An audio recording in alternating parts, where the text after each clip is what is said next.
So I guess this is going to be the 666 subscriber special.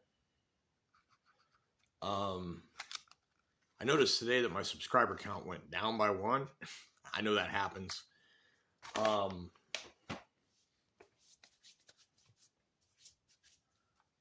went and looked on Social Blade, and you can look my channel up. You can see where I rank among things and everything else, and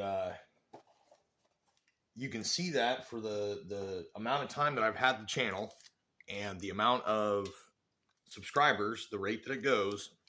They're very capable of trending how long it will take to reach certain milestones. And I will reach 1,000 subscribers in 2030.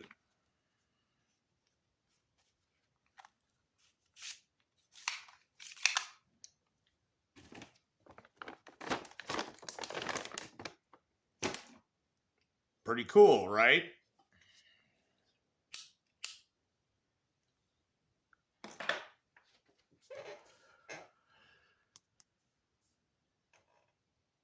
So what I'm going to do at this time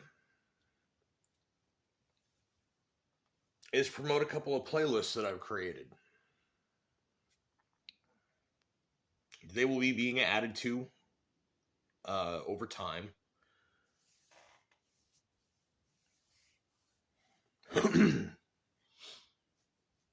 So the first one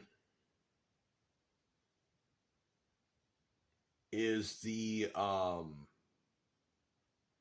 Dream Eaters playlist. Now, if you're actually subscribed to my channel and have watched any of the videos that I put out,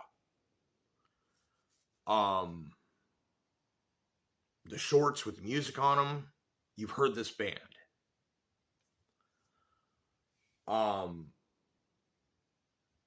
Basically, I got the boot from Sios, and like 2 days after that, that was International Women's Day when that all happened, just for a temporal reference point, got the flick, and less than 2 days later, I get suggested this band that is nothing but earworms. They don't make bad music. I'd been ignoring all the Angine de Poitrine suggestions for a while there, just because as a music snob and whatever, and I saw the Polka Dada, and was like, what are we doing here? There's a bunch of these groups, and they keep coming off of KEXP, and they've all got weird makeup and all the stuff and whatever, and masks, and it's like, is that what we're doing now? You have to wear a mask. I mean, I suppose separate the art from the artist, I suppose, but like, fuck, dude, that's like one more thing that they can say, oh, yours isn't good enough, to any given person, myself included. Like, okay. I'll get to that band in a minute because they're dope. They're the shit. They're awesome. They're not the fucking bomb. They're the jet that drops it. But first, let me discuss the Dream Eaters. I cackled so hard some of the songs that these guys have. Ostensibly, you can read Satanism into it, but I'm pretty studied in the occult. I've met incarnations of the devil. Given my current outlook, the Gnostic eye, etc., like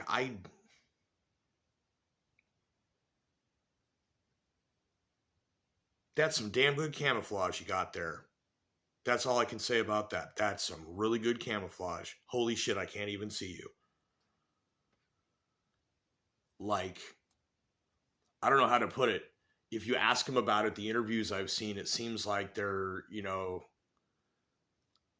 don't know if they believe the things that they claim or not. It's art. I can't tell. That's awesome. For all I know, they do. For all I know, they don't. But so it's funny because they've got like a song called Satan is Lord, and there ain't much to it. Listen to it if you're curious. But the fact is, if Gnosticism is not true, then the God of the Old Testament is fucking Lucifer.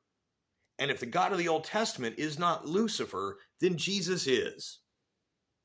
This is why I say this shit don't make sense. You hand me this and say, here, believe it, it's easy. I'm like, what in the fuck is wrong with you?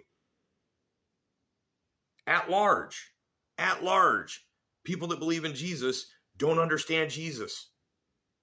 Now, if Gnosticism is true, Pleroma, Kenoma, Hylics, Psychics, Pneumatics, Gnostics, then you have this demiurge, a capricious, cruel, sadistic, blind, and insane, not really God, an anti-God, in the same sense of like an anti-hero,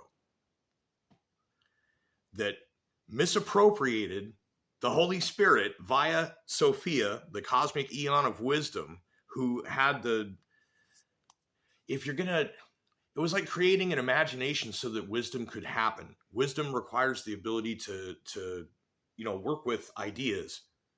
And in doing so, created Yaldabaoth. And then Yaldabaoth created a pocket universe inhabited by actual beings with consciousness. And in doing so, foofed Sophia out of it. So cosmic wisdom is not there. And then the story goes that the word, the logos, the emanation of the monad spoke and went and did. And if you read the things in the Genesis and the Bible, and it does talk about, there was, Jesus mentions in the New Testament of having been there at the time, and there's people and places and mentions that correspond to that are part of that prophecy coming true.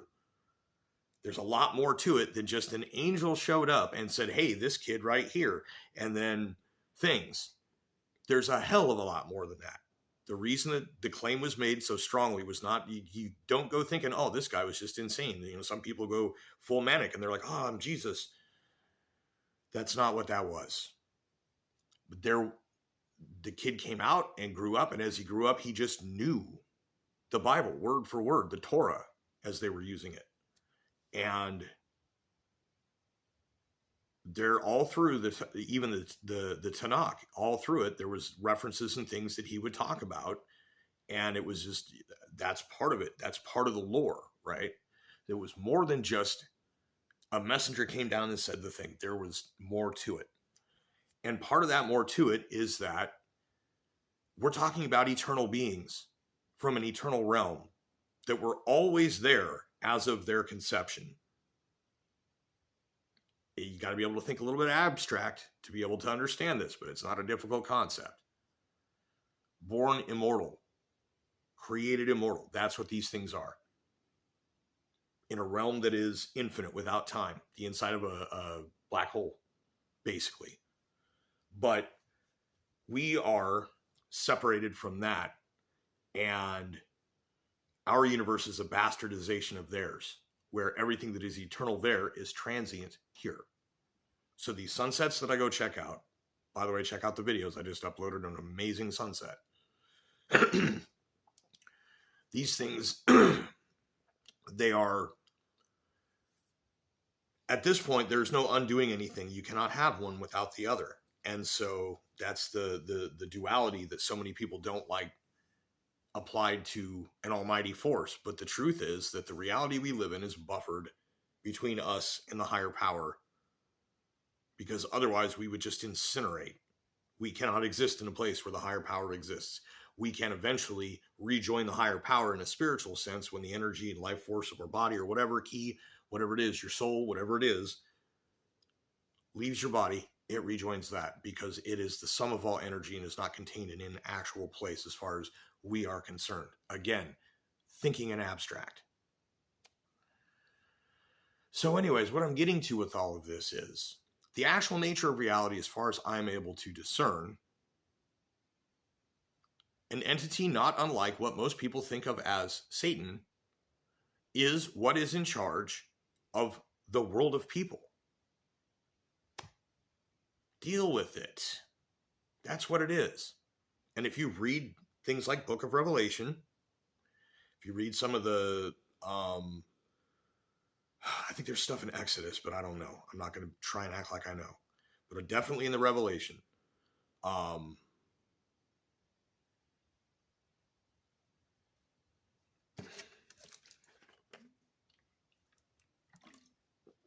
Train of thought took it down.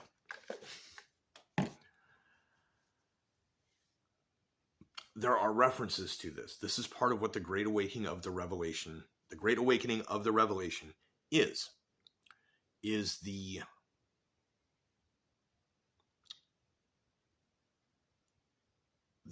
understanding by a large number of people, like an Overton window situation, where the realization that that which governs everything about our lives is inherently evil.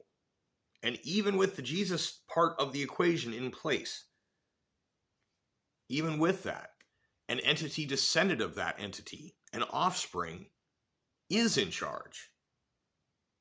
And it was supposedly one that chose truth over the falsehood of this reality. And as far as I can tell, it kind of opened up a means by which the Logos could enter the Kenoma and understand it, and then bring back that understanding to the Pleroma so that a decision could be made.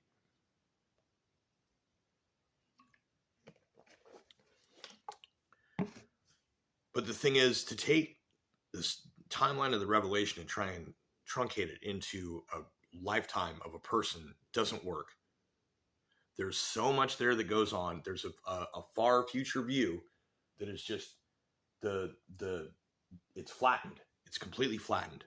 You can't really tell the distance between temporal points in this story. So a lot of things happen around. It's fractal. There's going to be self-similarity to it. But at the same time, there's a lot of stuff that you may not see, or that you could misinterpret what you think it says you will see. But the understanding is that the devil, Satan, Yaldabaoth, Samael, all the same kind of general concept, even if the specifics of the belief systems differ, is the honcho of things until Jesus returns. But the thing is they're like, oh, Christ is king and Jesus will rule. Okay, hold up. That entity is not from here, does not belong here in the long term. Came here, found something that was worth retrieving, and this universe persists. We live in the Kenoma. So anyways, given all of that, I can chuckle at these songs because I do believe that there is salvation for your own inner spirit. That which is divine within you may rejoin that which is divine in fullness, in totality. So, I respect that. But yeah, I chuckle at some of the stuff. It's pretty crazy. There's the song called I Am the Antichrist. For me, the number one obvious thing is the Antichrist would never tell you that's who they are. Wants to be exalted as God. So for someone to claim that, so it's a joke. It's comedy. Listen to the playlist. It's hilarious. But beyond the things that are weird and quirky, if you just kind of unfocus your ears and just feel the tune, this is some of the best stuff I have ever heard. Maybe this devil shit is real. Maybe they sold their soul for the ability, because the vocal interplay, all of it, it's everything about this band is fucking amazing. So that's the first one. That is the Dream Eaters. They have an album called Too Much Sugar. It's the sweetest. Just, Jake, you're a genius. That's all I got, man. Unless there's somebody else doing it for you, you're a fucking genius. Kudos. So number 2, Angie de Poitrine. I hope I said that right. Everybody says it like that. Why? Well, because people from Quebec are notorious for being assholes about you getting shit wrong about where they live. And everyone says it wrong. Deal with it. So, if you've seen some of my shorts and other things, you know that I've got content and things that I've done. You probably haven't seen them because nobody's getting fucking shown them. But I put this playlist together.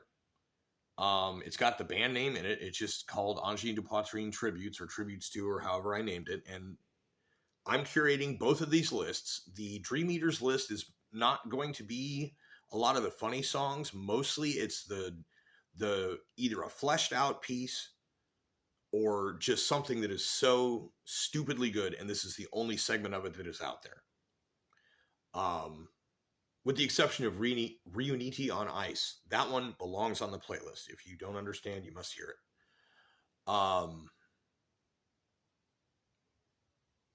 But anyways, the Dream Eaters playlist is songs of theirs that are just, it's a good listen. You just, even with the different styles they've been through over the years, and these people have been doing it for a minute. It's crazy. It's crazy. But check out the playlist. It'll be linked in the description.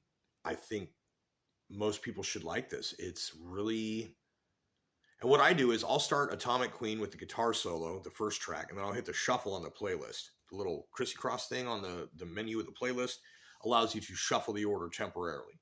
And then I let it play. There's so much good stuff. Like I said, the vocal interplay, all of it. I cannot say enough good things about this band. Their music is perfect, and the vocals are perfect. Everything is perfect. It's art. The lyrics are, the concepts are. I'm just, you got to be an adult about it. You got to be mature about understanding what it is that you're listening to. Don't play that for your kids. But when you have a quiet moment, or you're making love, or you're in the shower, or you're driving, or whatever, put the Dream Eaters on, and it's amazing. It's amazing. So anyways, the second, as I mentioned, is for Angine de Poitrine. It is not music by the band. It is tributes made by fans. When someone is inspired to do something, and it is not just a recorded cover. I have yet to see anybody do a recorded cover where they literally have the dual-necked instrument, the looping setup, and recreate. I might consider putting that onto the list. But mostly it's like fan-made short films, AMVs, music videos, whatever you want to call them. And a few playthroughs with people who actually bother to wear a costume and do it justice. The one with the accordion I just found today was really good. And I found another one with the violin today that was pretty crazy, that mashed up Fabiank by Angine de Poitrine. A little bit of Close Encounters of the Third Kind, and then also a little bit of Everybody Wants to Rule the World from Tears for Fears. It all fits. It's pretty cool. So that's the thing, is that this band is inspiring people. And so I've got a couple of pieces on this playlist. They're not first and foremost. Everything on the list is chronological for that one. The first one on there is the oldest video that somebody made, something where they were like, this song needs to go here, and they made it. I've renamed my Dada video to Dada Zyklek because I think that fits a little bit better for what it is, since it is a AMV from Akira of Mata Zyklek. So there's that. There's a lot on that list. I started with 17, and I think I've added up almost to 20 or more now. And I will be adding to it as I find things, because I keep finding stuff from a month or two ago where people were inspired and YouTube just didn't fucking show anybody. The most popular band on YouTube right now, YouTube didn't fucking show anybody. There's like 3 videos that are like way up, like they were chosen to go viral, and they've got like, the most I've seen is like 10,000 views on a band who has received over, they said they were hitting 15 million views on the video the other day since like February. There are bands whose entire lifetime of a serious #1 hit doesn't get that high, except after about 10 years. And people are like, they allow their music to go out. If you use it on something, it obviously gets monetized for them, but it's allowed to be viewed with no repercussion. So why in the fuck ain't they fucking showing it to anybody? It's so confusing. It's so weird. The only thing I can come up with is references I made earlier in the video about Satan is Lord, apparently, is in charge of YouTube as well.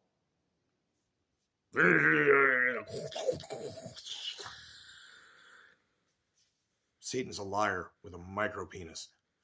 Fuck you. Show people the cool art that people are doing these days. Art is alive. People are trying to create. And this technological bullshit right here is holding them back algorithmically, corporately. So,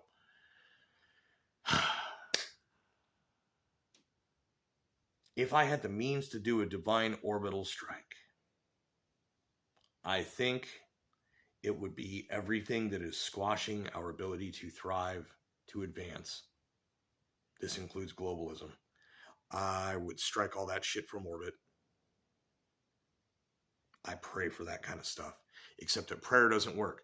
Calling the monad does. Except the monad does not give a single fuck about things like that.